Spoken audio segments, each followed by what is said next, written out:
બા બધું કોણ લાવ્યું? આ બેન ગઈ હતી હંસા દાતરામાં. કે આ વસ્તુ બધા છોકરીઓ સારું લેતી આવી છે. આ કંઠીયું, આવડા કાંડા, આ એવું છે. આ માથામાં નાખવાનું વેણી. અને આ કેસર ને એ છે આ બધી. કેસર છે બા? અને આ કંઠીયું એ બધું લાવી છે. આ કાનના ઓલા બુટી.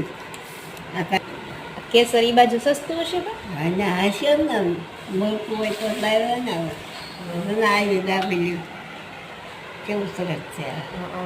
કહેવાય જાત્રા. વસ્તુ મળતી જ હોય દુકાનમાં પણ કહેવાય જાત્રા. એવું હોય? એવું જ થયું ને એવું જ થયું. જાત્રા ગયા લાવ્યા મળતું તો એ દુકાનમાં. દુકાનમાં જ મળતું હોય.